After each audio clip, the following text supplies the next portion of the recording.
Légion d'honneur, c'est l'aboutissement d'un travail. C'est l'aboutissement, Jean-Pierre, des réalisations que tu as fait sur le territoire. Tout à l'heure, nous étions tous les deux, nous avons parlé de l'ANRU.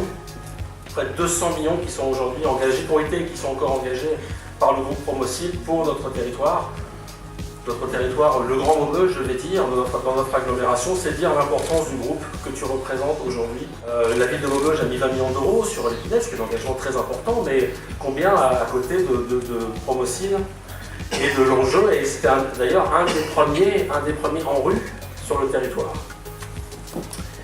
C'est aussi devant nous des nouveaux défis. Je pense à l'Action Cœur de Ville, dont Promocil, encore une fois, répond présent. Je parlais de la clouterie, je parlais des bords de Sambre, un certain nombre de projets. C'est dire qu'il y a encore beaucoup d'investissements sur le territoire. Et Promocil, c'est près de 50 millions d'investissements tous les ans sur notre territoire. C'est dire l'importance du bailleur. Et je voudrais aussi énoncer l'homme de territoire que tu es.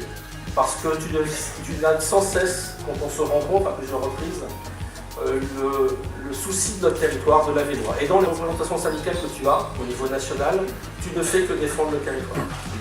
Et l'ensemble des acteurs ici présents, les maires diront exactement la même chose, où tu nous accompagnes sur tous les projets. Et encore une fois, c'est important d'avoir des personnes qui sont attachées à notre territoire. Ça fait vraiment la valeur que nous avons ici. Et encore une fois, pour tout ça, nous te remercions. On ne demande pas la Légion d'honneur. On ne demande pas la Légion d'honneur, on y est proposé par des services éminents rendus à la nation. Les candidatures émanent des administrations décentralisées du monde, du travail et du domaine associatif. Chaque ministre établit un mémoire de propositions soumis au contrôle du Conseil de l'Ordre, composé de 17 membres indépendants, présidés par le grand chancelier. Le président de la République, grand maître de l'Ordre, officialisera nomination et avancement par un décret signé de sa main. Une fois nommé, le futur légionnaire doit se faire décorer par un pleinement membre de l'ordre. Il choisit un décoré d'un grade équivalent ou supérieur au sien, puis lui remettra les insignes de la Légion d'honneur lors d'une cérémonie de réception. Il détiendra alors un brevet attestant de son appartenance à l'ordre et pourra porter sa décoration. On n'a pas la Légion d'honneur, on entre dans l'ordre national de la Légion d'honneur. Symbole de la reconnaissance républicaine, la Légion d'honneur s'avère l'une des institutions les plus célèbres dans le monde et l'une des distinctions les plus convoitées. L'article 1er du Code de la Légion d'honneur précise qu'elle est la récompense de mérite éminent acquis au service de la nation, soit à titre civil, soit sous les armes. L'idée de la création d'un ordre national remonte à la mi-février 1802. Bonaparte, alors premier consul, aspire à un ordre qui soit le signe de la vertu, de l'honneur, de l'héroïsme, à une distinction qui serve à la fois la bravoure militaire et le mérite civil. Bonaparte a initié un ordre civilo-militaire tendant à réconcilier les Français, à exalter l'héroïsme des combattants, à récompenser ceux qui ont œuvré à la grandeur de la France. Cette institution, disait-il, est un vrai modèle d'égalité. Elle place sur le même rang les princes et les tambours. Or, hiérarchisée, la Légion d'honneur comporte 3 grades, chevalier, officier, commandeur, et 2 dignités, grand officier, grande croix. L'admission d'un nouveau membre de la promotion au grade supérieur exige un certain décorum. Le Code de la Légion d'honneur du 18 novembre 1962 précise d'ailleurs le cérémonial à observer. Cette entrée dans l'ordre ne constitue pas un aboutissement. Elle est au contraire le point de départ d'un nouvel engagement. En 2010, notre président national, le général d'armée, Hervé Gouliard, a impulsé une nouvelle démarche nommée l'honneur en action, incitant les membres de l'ordre à offrir leurs compétences et leurs connaissances à ceux qui en ont besoin, qu'ils soient légionnaires ou extérieurs à l'ordre. Nos statuts récemment réaménagés élargissent notre domaine d'action et nous ouvrent de nouveaux horizons. L'entraide interne entre sociétaires se conjugue désormais avec la notion de solidarité nationale. Notre vieille devise statutaire, honneur, entraide, patrie, s'est effacée pour une voie à la fois universelle, généreuse et citoyenne. Honneur, patrie, solidarité. Bonjour à toutes et à tous. C'est un grand honneur pour moi de succéder à Joël Varlet et de présider aux destinées de Promocil et la Vénoise. Votre présence aujourd'hui à nos côtés, aux côtés de tous les membres du groupe, pour célébrer cette prestigieuse distinction de notre ami Jean-Pierre Choël, est une grande satisfaction pour nous tous. Soyez-en remerciés de tout cœur. Merci, un grand merci et bravo Jean-Pierre.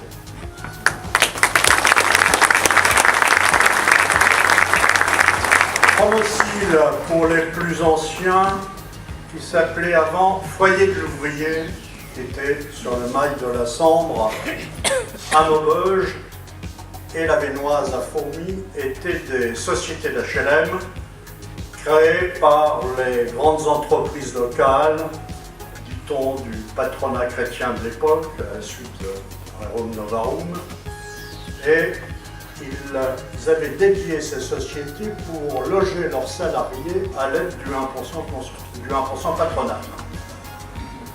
Avec André Gilman, que beaucoup d'entre vous ont connu, nous avons créé ce groupe il y a près de 50 ans avec le CEIED, le Foyer de l'ouvrier, auquel se sont joints une coopérative, le Gisambre, puis le Calpacte de la Vénoise, qui s'appelle maintenant Solia et qui rénove et qui s'occupe beaucoup d'accompagnement social et également de la rénovation de l'habitat.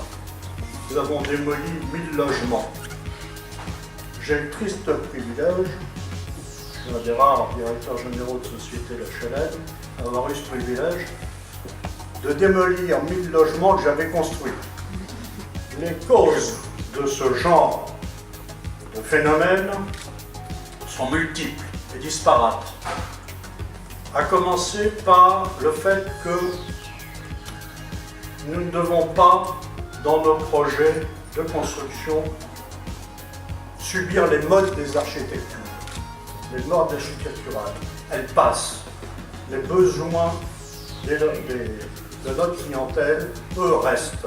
Et ils évoluent dans le temps. Et c'est toute la difficulté de notre métier, c'est de réussir à adapter le patrimoine au fur et à mesure de l'évolution des besoins. Le deuxième point, c'est les politiques d'attribution de logements. Vous savez que ça fait polémique dans ce pays. Malheureusement, il y a un terme que je déteste, c'est le terme politique de peuplement.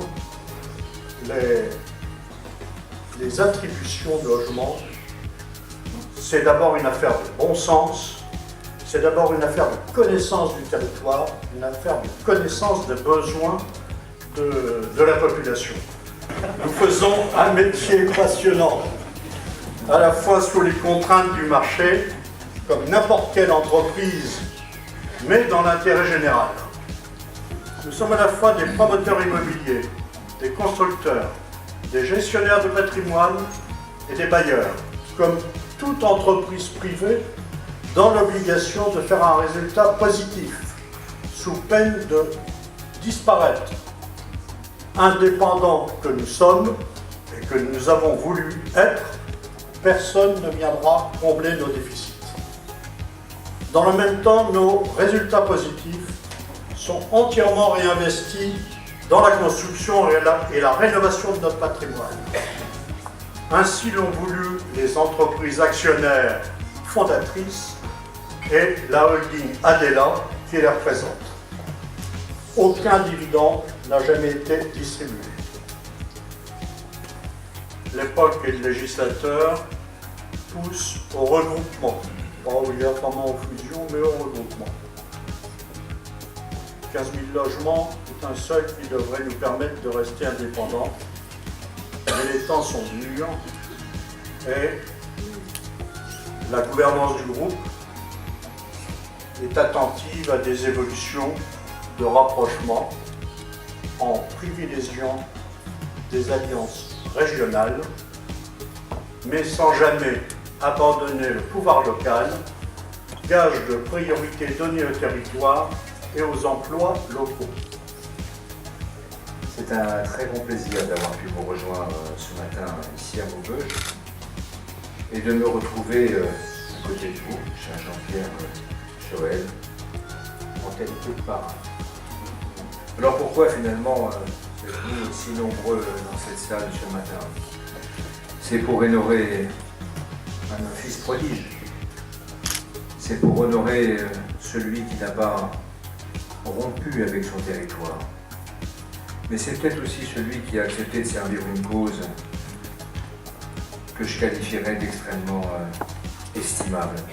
Celle du logement social, celle qui consiste à vouloir mettre à toute fin les gens à l'abri, et celle qui consiste à toute fin de faire en sorte que la qualité de l'habitat n'est pas une affaire de classe ou de caste, mais c'est une affaire démocratique. Vous n'aviez sans doute que l'embarras du choix entre les entreprises dont les sièges sociaux sont à la Défense, peut-être en banlieue sud, mais en tout cas vous n'aviez que l'embarras du choix pour mener une vie de cadre supérieur telle que les publicités de nos quotidiens nous les dépeignaient si bien dans les années 90. Et vous, cela a été rappelé, je n'y attarderai pas, vous avez fait le choix de revenir ici. Et vous êtes revenu là pour servir ce territoire, j'y reviendrai. Le servir, c'était dire apporter quelque chose, apporter des réalisations concrètes. Et ces réalisations concrètes, elles ont été décrites il y a quelques instants, elles vont s'exprimer dans toutes les villes de ce territoire, de la Vénois et de la Sambre, depuis Maubeuge jusqu'à Fourmies, en passant par Aulnoy-Aymeries, Jeumont, Aumont, et j'oublie bien d'autres villes encore.